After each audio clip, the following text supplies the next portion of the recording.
বোতলজাত ১৯৯, আগে ছিল ১৯৫। আপনি এত বুদ্ধিমান মানুষ, এটা একটা প্রশ্ন করলেন। যদি উৎসে মূল্য কমে, এখানেও মূল্য কমাতে হবে। প্রত্যেকের মধ্যে তথ্যের স্বচ্ছতাটা দরকার, আর প্রত্যেকের উপলব্ধি দরকার। কারণ এই পণ্যটা কোনো নির্দিষ্ট বা গুটি কয়েক ব্যক্তির জন্য না, সারা দেশের মানুষের জন্য একটা ভোগ্য পণ্য। এটা সয়াবিন তেল, হাজার হাজার লাখ লাখ মানুষ এটা কিনেন। প্রাইস যেটা ইন্টারন্যাশনাল প্রাইস, এটা প্রত্যেকের জন্য অ্যাক্সেসিবল। আমরা যদি ওয়েবসাইট দিয়ে দিই, আপনারা প্রত্যেকে ওইটাতে হিট করে আপনি এখনও নেটে গেলে এখনও দেখতে পারবেন যে প্রাইসটা কত। এইটার সাথে so it's open to all. আমার জন্য যেরকম আমি দেখতে পারবো, আপনিও দেখতে পারবেন, উনিও দেখতে পারবেন। এইটার সাথে আপনি ফ্রেটটা যোগ করেন, ফ্রেট যোগের পরে এই মাল খালাসেরটা যোগ করেন। তার সাথে দুইটা প্রসেস, একটা মূল জাহাজ থেকে লাইটারেজে আসে, লাইটারেজ থেকে ওনাদের ইনভেন্টরি হয়, যেখানে রিফাইনারি সেখানে ইনভেন্টরি হয়। এই দুইটা প্রসেসের ট্রান্সফারের জন্য কতটুকু প্রসেস লস হয় সেটা যোগ করেন, আর রিফাইনে কতটুকু ওনার খরচ সেটা যোগ করেন। খরচটা আপনি করতে পারবেন, ভিন্ন কেউ লাগবে না।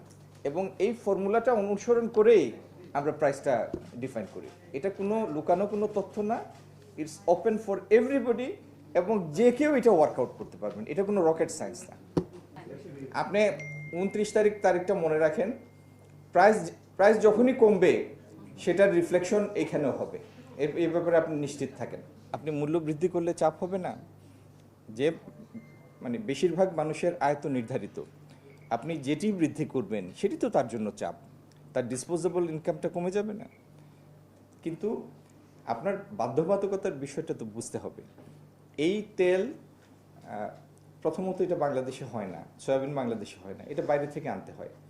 এখন ভোক্তারা ঠিক করবে যে আমি বর্ধিত দামের জিনিসটা নিব অথবা নিব না, নাকি আমি ভিন্ন কোনো তেল নিব, রাইস ব্র্যান অয়েল ব্যবহার করব বা পাম অয়েল ব্যবহার করব। এটা ভোক্তাদেরই সিদ্ধান্ত নিতে হবে। তবে আপনি যে চাপের কথা বলছেন, আমি আপনার সাথে 100% একমত। যে কোনো মূল্য বৃদ্ধিই একটা চাপ। আপনি এত বুদ্ধিমান মানুষ, এটা একটা প্রশ্ন করলেন। ভর্তুকি মানে যারা ব্যক্তিগতের ব্যবসা করে, আপনি ব্যবসা করেন, আপনি কি, আমি ক্রেতা, আমাকে ভর্তুকিতে দিবেন কোনো কিছু, লোকসান করে দিবেন? তো আমি এখন যদি আমি আগের দাম ফিক্স করি, দামে থাকি, তাহলে কি হবে?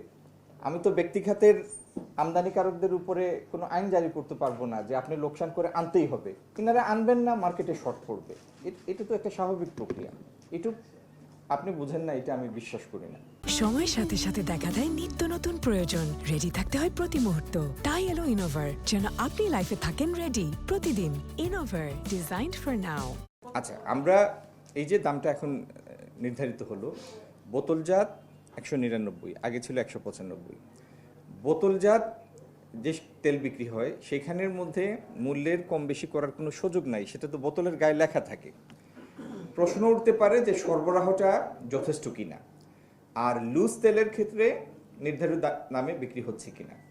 এখন যেহেতু মূল্য সমন্বয় হয়েছে, আমরা নজরদারি আরও বৃদ্ধি করব, স্থানীয় প্রশাসন করবে, ভোক্তা অধিকার করবে, এবং এটির কোনো ব্যত্যয় আমরা সহ্য করব না। যদি উৎসে মূল্য কমে, এখানেও মূল্য কমাতে হবে।